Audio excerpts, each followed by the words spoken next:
A friend of mine who knows some of these people sat me down once upon a time in London. He's actually said this a few times to me, but I remember one particular conversation where he says that some of these AI CEOs predict the probability of extinction at being, I think he said 7%. I don't know why I have that number in my head, but I remember it being less than 10%. And the point he was making to me was that even if it was 1%, like if there was 100 buttons on this table now, and one of them would end the world, would I dare press any of them?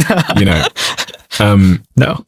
I wouldn't press any of them. But he made the case to me that these AI CEOs are very smart and they understand super intelligence, and that they think actually if there was 100 buttons on this table right now, maybe 10 of them could end the world. I've heard you say, I think it was on the Daily Show, the interview you did, you said that you think there's a 70% chance of human extinction due to AI. I wouldn't say human extinction exactly. I would say something like 70% chance that this goes horribly wrong like human extinction, but that's just one of several possibilities. But yeah, basically. Like for example, possibly the AIs take over and then don't actually kill everyone, you know? Maybe they do something else. Like just because they've taken over doesn't mean they're just definitely going to kill us, right? They might, but they could do something else. So that's why I don't usually say like 70% chance of like actual human extinction, but 70% chance of like something like AI is taking over, some sort of very big catastrophe like that could lead to human extinction. I guess I've got 2 points there, which is you've been around these CEOs. I mean, you've worked for Sam Altman at OpenAI before you quit. Do you think that they think there's a chance of human extinction? Yes. But I think that an important thing to understand is that like people sort of believe what they need to believe in order to think that they're good people and that they need to keep doing what they're doing. This is where rationalization is. And so I think that the tech CEOs have like genuinely convinced themselves that like probably things are going to be fine, and that the way to make things fine is for them to keep doing what they're doing. And like they need to like make sure that like, you know, Sam's probably thinking like, can't let Dario or Elon get there first. You know, I know Dario is thinking Sam can't get there first. Elon's thinking that like, you know, they've all probably convinced themselves that like, oh yeah, like maybe it'll go horribly wrong, but like probably it's going to be fine, and probably, you know, I should be the one in charge. It appears to me that Anthropic are the only ones that are talking about the potential chance of extinction or a catastrophic event, or the real downside still. They seem to be the only ones that are still publishing on it. And now they're actually becoming the enemy in many respects of the tech industry in San Francisco. I'm watching a lot of interviews and everyone's attacking Dario because he's saying, listen, things could go bad. They're calling him a doomer and questioning his incentives. Even with Mythos, which is a Claude model that they started to warn the world about. Again, he is attacked immediately for saying that.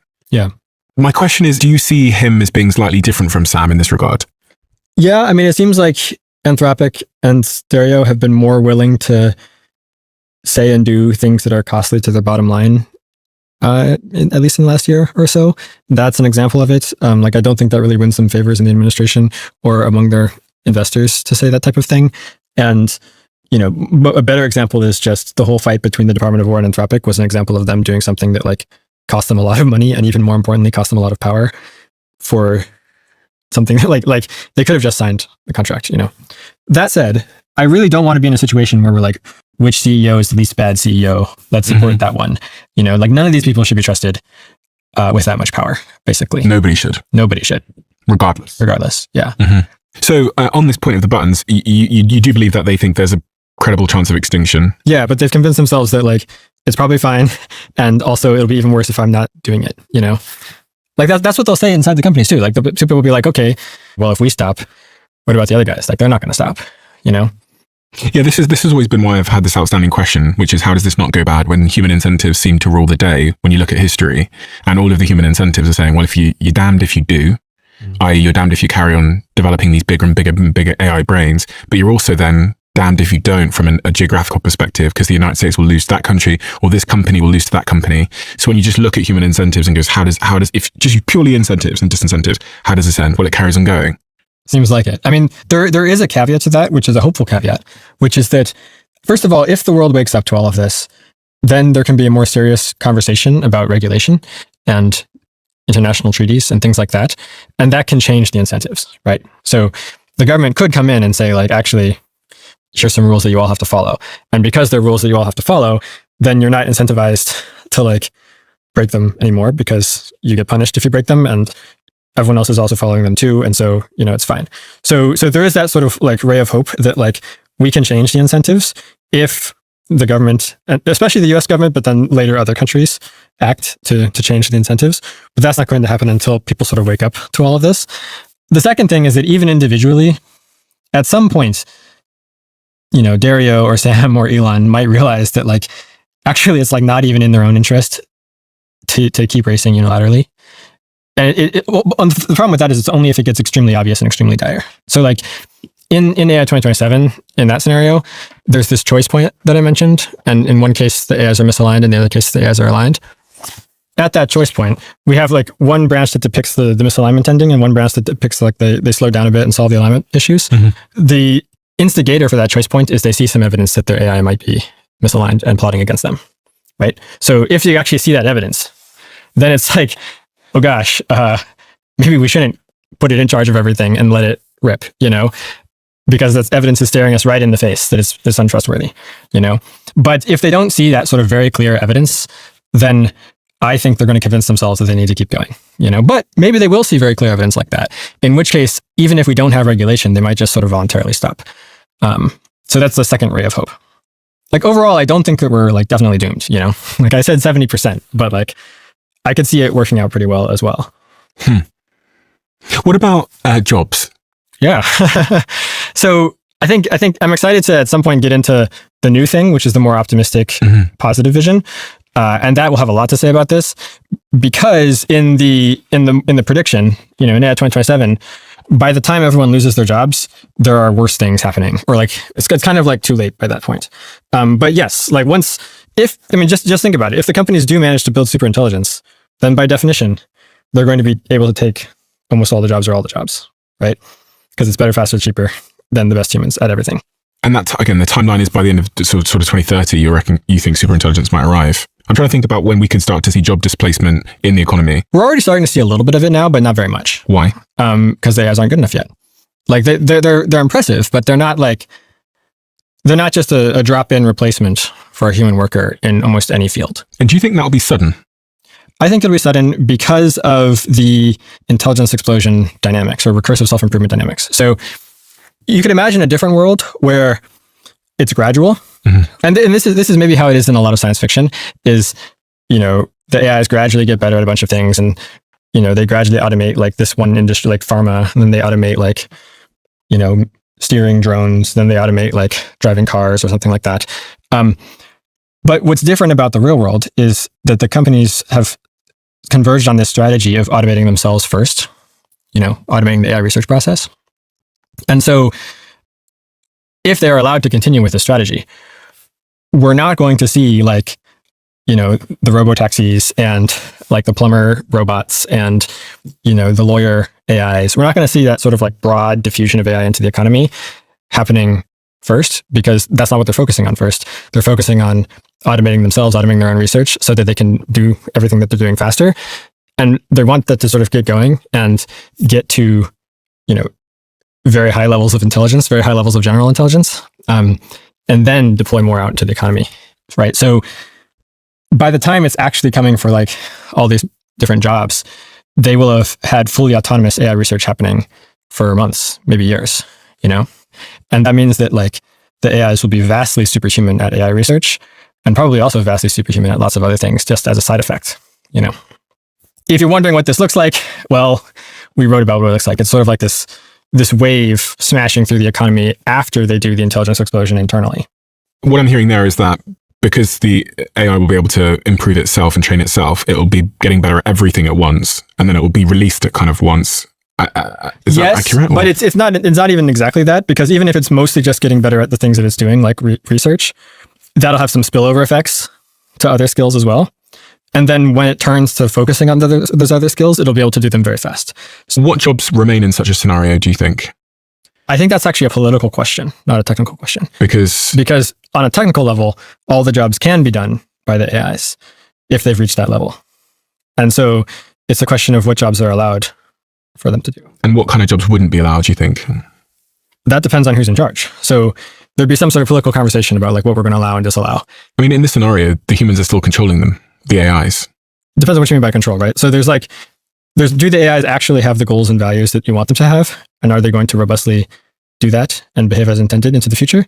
And then there's like, are they obeying your orders for now? Are they obeying the orders is really what I'm saying. Yeah. So like even in AI 2027, in the scenario where the AIs take over and kill everyone, there's a period of like several years where they're still obeying orders and they're, taking some jobs, but not other jobs. And they're helping to make better weapons that the US government can use to like do its arms race with China and so forth.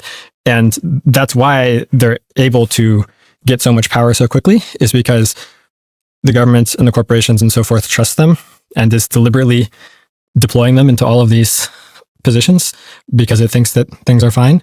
But because these things are neural nets, you can't just like look inside and see what it's really thinking. You can't really tell.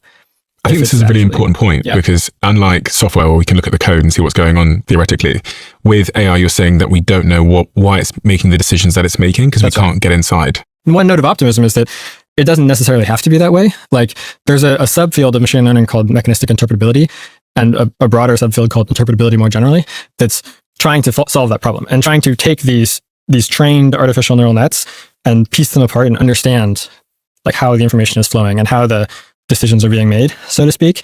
The problem is just it's a very inherently hard problem. If you have 10 trillion connections to look at, you can look at any particular group of them and be like, okay, so this is how like this particular connection works. But like, how do you get a sense of the whole? You know, how do you get a sense of like what's happening at a high level? And the answer is, well, it might be impossible. But people are working on it and they are making progress. And if they can make enough progress, then we're in a very different and much brighter world. I think that it would be much less likely for us to get into those loss of control scenarios if we could just actually see what our AIs were thinking and why and how at any given time, right? Yeah. So we would still have the other problems to worry about, but at least we could mostly solve that one. It is pretty crazy to think that we're building a technology, a brain that we don't understand. Yeah, it's pretty crazy. I mean, it's one of those things where like... in a movie, like a sci-fi movie, a bunch of scientists stood around this big brain and they're all just like, they're making it more, they're feeding it. Yeah. But they don't really know what the fuck. Yeah, I mean, it's kind of just like obviously a dangerous thing to be doing. Yeah. But we're doing it anyway because of this history of how the field has developed in the last 10 years where, you know, people were like, oh, wow, yeah, that's obviously dangerous. Oh no, what if someone else did it and did a bad job of it? Therefore, we should do it and do a good job of it. And now they're in this race where they're racing each other. And they're also under all sorts of political pressure to like pretend that it's not as bad as it seems because they don't want to like anger their investors. They don't want to anger the White House. One of the key questions we had from our audience was and I kind of asked you this in part, but which jobs are genuinely likely to survive AI and what skills should people/students focus on over the next 10 years? That's kind of like imagine if you were someone living in Mexico in like 1500, and then you hear that like the conquistadors are coming. You could be asking yourself like, okay, well, what sort of job should I be switching to like survive this transition? But like, you have a lot more to worry about besides that. But yes, I think I would say that like, if we manage to avoid the loss of control problem and we end up with humans still in charge of the AIs and humans can like say what the AI's goals and values are supposed to be, even as they become much smarter than humans and even as they run the whole economy, then probably there will be regulation that protects some areas. And you can try to guess at what those areas might be. Maybe stuff that's more like judges, potentially. What about podcasters? Be honest. Probably not podcasters, I think. Stuff like, you know, being a nanny, maybe, right? Like, I think that even if there's a robot nanny that's like really, really good, I think a bunch of people might prefer to have an actual human because they might be creeped out by the idea of a really good robot nanny. So you can sort of reason like that. There's also like stuff that might be legally protected, like maybe judges, for example, like are going to be legally required to be humans and not robots. Some people say though, there's going to be so many jobs created that we can't foresee right now, like there was in the Industrial Revolution or the internet boom or whatever. The problem with that is that past technological advancements have been more narrow. They've like automated some things, but not everything. But we are talking about a hypothetical future situation in which everything gets automated. So there isn't any new job that you could do that the AI couldn't also do, except if it's like protected by regulation or something. That's also a thing. But so like, for example, right now there's this sort of like cycle where, you know, the AIs learn to do a certain thing, like write copy or like draft code or like debug something. And then humans who used to do that thing switch to managing AIs or switch to doing the other stuff that the AIs can't do. And that's why there's been this dynamic historically of, you know, new jobs opening up and people flooding to them. But if it gets to the point where the AIs can do everything that humans can do and better and faster and cheaper, then whatever that new job is that you might have switched to, like the AIs can switch to that too. And they'll already be better at it than you. Because we haven't seen widespread unemployment yet in the economy, do you think people are getting a little bit complacent? Because what I'm seeing on my timeline is a lot of people saying, I told you so. I told you everything would be fine. And when you look at the US unemployment rate, currently it's flat to slightly down. If you look at the UK, it is up. The trend is up compared to last year. We're at about 5% unemployment. The US is at 4.2% unemployment. Yeah. Basically, nobody has said that there would be mass unemployment by now, or at least we didn't say that. And we were historically one of the more bullish people on AI progress. In AI 2027, because of the dynamics that we just described, the mass unemployment doesn't happen until 2028 or 2029 after they already have superintelligence. Because again, the companies aren't trying to cause mass unemployment as step one. That's like step three after, it's like step one, automate themselves. Step two, have this recursive self-improvement to get to superintelligence. Step three, expand out into the economy and automate everything. And so this is really unfortunate from humanity's perspective, because one might have hoped that if there was this broad wave of automation going through the economy, people would sit up and pay attention and think about where all this is headed and demand good regulations from the government. But that's not actually what the strategy the companies are taking. They're going to be getting the superintelligence first and then doing the broad wave of automation, which means that by the time they're actually doing all of that, it's already going to be moving very fast and the AIs will already be very powerful. In your 2027 report, so you wrote that in 2025, but it is called AI 2027.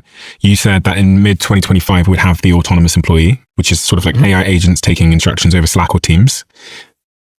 That happened. I've actually got an AI agent in my WhatsApp which I talk to. Of course, I've got Claude Bot exploded obviously around the world, and now Claude have talked about their new Slack integration, but lots of people are using agents now, and that happened. I'd say for us at the we really sort of caught on to it at the start of 2026. You also said that by 2026, companies begin replacing entire corporate departments with AI agent subscriptions. 2027, the final job. AI automates the job of the human AI researchers themselves and begins the machine learning research to upgrade and build the next generation of AIs. Yeah. So again, timelines. We are uncertain about how long it will take to achieve these milestones. In this scenario, they happen at those times. But by the time we had actually published the scenario, our timelines had shifted back a little bit. Specifically, mine had. So like my 50% mark was 2028 for the full automation of AI research milestone, not 2027. And then other people on my team had more like 2030, 2031, things like that. So I kind of want to like maybe try to illustrate this with, we have like this probability distribution. It's like a smeared out probability mass. And like the 50% mark is this particular year, but there's like a lot of possibility that it happens later, years earlier or years later, right? What is this AI 2040? So AI 2027 was our best guess prediction as to how things would actually go. Yeah. AI 2040 Plan A is our recommendation for how things should go. So we called it AI 2040 because in this scenario, they build superintelligence in 2040 instead of much sooner because they delay things. Why do they delay things? To manage the risks and make sure that power is distributed equitably. They basically like regulate AI development so that it still continues, but at a slower, more reasonable pace in a more transparent and safe way, and spread out over more countries and companies. And as a result, they get to superintelligence in 2040 instead of in, say, 2030. And then we call it Plan A because, well, it's our recommendation. Like we've come up with a plan for what government should do. And the scenario is an illustration of what it might look like to implement that plan. In a similar way to how AI 2027 is kind of an illustration of what it might look like to do what the companies are currently planning to do. That makes sense. And is this wishful thinking, or is this what you think is going to happen? No, it's definitely not what we think is going to happen. It's not what you think is going to happen. No. What we think is going to happen is still something more like this, right? We don't expect the world to listen to us, right? This is our recommendation, but we hope that people do something like this, and we think it's possible, but it's not our like prediction for what's going to happen by default, So I do want to run through the plans, the potential plans, and also Plan A. But just to close off on how things might look after the year, because I think I wanted to touch on robotics too, and I've got this graph here, which talks about share of labor output, which I found to be quite striking. I've been sat here wondering, as an employer who employs hundreds and hundreds of people, when all this stuff is going to happen. And, we're still hiring more people as things stand. There are some roles where our consideration is shifting considerably. And I'd have to say that, we're probably in a phase where our teams are AI powered and they're using agents to do some of their work now. But I'm wondering as an employer, like when does this happen? Yeah, great question. So if we could maybe zoom in on this a little bit. Yeah, we'll put it on the screen. So this is in the AI 2040 Plan A scenario. And notably in that scenario, there's significant regulation introduced in 2029 that slows down the pace of AI development. In the scenario, they do that sort of at the last moment. So in the scenario, if they hadn't done that, then it was about to take off similar to how it does in AI 2027. But as you can see, like in the scenario, there's still a bunch of jobs at the point that they implement it. And this gets back to what I was saying earlier, is that if you wait until most people have lost their jobs to regulate the AI companies, that's already too late because they will probably already have super intelligent AI by then, because their strategy is to first get super intelligent AI, then all that stuff. And I think you say that it would collapse the economy and cause even more harm to suddenly regulate something that all of us and all of our lives were then at that point relying on. Oh, but it's a risk well worth taking. I mean, it's true that right now a lot of people use AI for a lot of things, but like if we could somehow slow or halt AI development now to set up a better way to do it, that would be well worth it, even though there would be significant costs. But you can't over here, right? Can you? At this point where AI and robotics are doing most of the labor output. That's right. But in this scenario, in the AI 2040 Plan A scenario, they put in the regulations in 2029, and then they slowly and carefully develop AI in a way that avoids all the problems, which we can get into in a little bit. And so eventually the AIs take the jobs. Eventually, basically the whole economy is run by AIs and robots, but it happens gradually over the course of the 2030s instead of happening in this sort of crazy shock, a year later, right? Because in this scenario, they don't let the companies recursively self-improve and get to super intelligence as fast as possible. Instead, they regulate AI development so that the core capabilities of the AIs are improving at a more reasonable pace, and also in a more transparent way so that the scientific community can see what's going on and help make it safe. But it's, I guess I noticed here that in both your scenarios, eventually AI and robotics do pretty much all the jobs. Yes. So you kind of side there with Elon when Elon says that working will be a choice. Because yes. I mean, by definition, if it can do all the things, then it can do all the things. I think that there's a question of like, should we allow there to be AIs that can do all the things, right? Some people think that the answer is no, and we should just shut it all down and prevent these types of AIs from being created in the first place. And we're actually kind of sympathetic to that. We have should we bring out the plans diagram? Yeah. Thanks. Yeah. So our scenario is called AI 2040 Plan A. It's a scenario in which they slow down AI development to make a superintelligence happen in 2040 instead of earlier. And Plan A is our recommendation. So this is sort of illustrating our recommendation. But for comparison, we made like mini scenarios illustrating different alternative plans, which we call Plan S, Plan B, Plan C, and Plan D. Plan D is basically the same thing that happens in AI 2027. Like the race continues. There's very little regulation.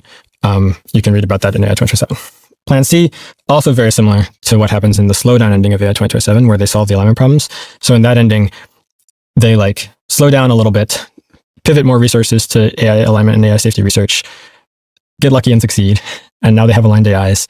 And then they speed up again and take all the jobs and beat China and all those things. Plan B it's kind of like Plan C in that, well, basically in Plan B, you're being more aggressive towards China, and you're like taking actions to sabotage or cyber tech them to like keep them behind so that you have more breathing room to solve the alignment problems yourself. Plan A is our recommendation. It's domestic regulation and then an international deal to continue building AI, but in a much better way. Plan S is shut it all down. If you want to have a future where there aren't AIs running around that can do everything better and faster than humans, you kind of want something like Plan S. What do you want? Plan A is our recommendation. I think that I'm sympathetic to Plan S, but for reasons we explain, we recommend Plan A instead. And what do you think is most probable, if you're being honest? Plan D. Which is that they just carry on. 2007 type of thing, where they keep racing. They don't really slow down significantly. And things happen extremely fast. The diagram sort of explains like roughly the reasoning behind this too. So like there's this high level thing of like, do you want to keep racing as fast as possible to make the AI smarter and smarter, to put them in charge of more things so that we can beat China? If you're happy with that, then you can get down into this variation of options here. If you are worried about that, well, you get to something like this. There's more different options besides these, but this is kind of like the ones that we could compress onto a screen. Do you have children? Yeah, I have 2 children. It's kind of sad. Like, I think that one way or another, this will probably all be over by the time they're old enough to join the workforce. So I don't think they'll ever join the workforce.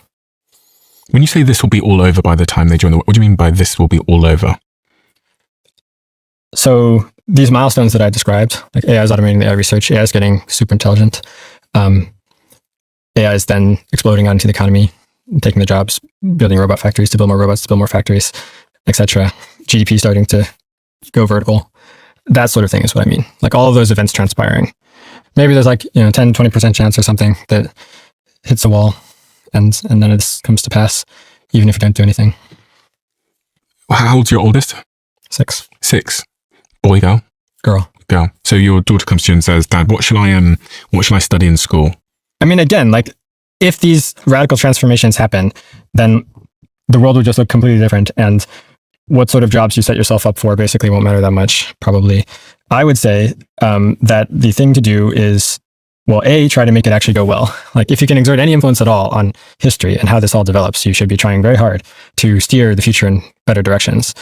And then separately from that, on a personal level, you should focus on, well, being a good person and doing things that are sort of good for their own sake, rather than good because they'll set you up for later employment, because that later employment is going to be very uncertain, basically.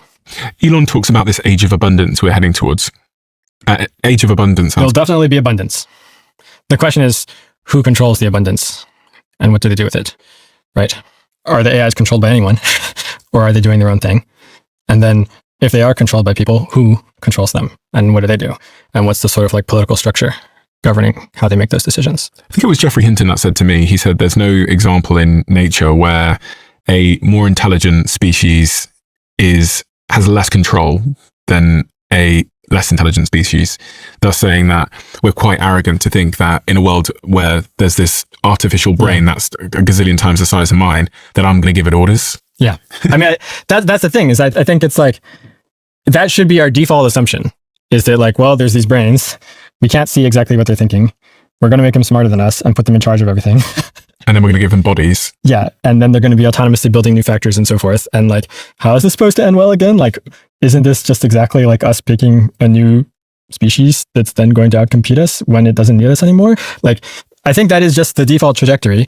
Now, there's a whole argument we can get into about like ways that we could get off of that default trajectory. So for example, there's research into interpretability that I described previously. And if that research bears fruit, then you will be able to actually see what they're thinking. And then that would be an excellent tool for shaping them and controlling them and making sure that they do what we want, right? There's other sorts of AI alignment research agendas that are making progress. And if enough of those agendas succeed sufficiently, we can avoid this problem. Of course, also there's the regulatory side too, where like part of what makes this difficult is that we're building these AIs in race conditions, you know? Like the companies are secretive about their recipes for making these AIs because it's secrets that they want to protect so that other people can't copy them.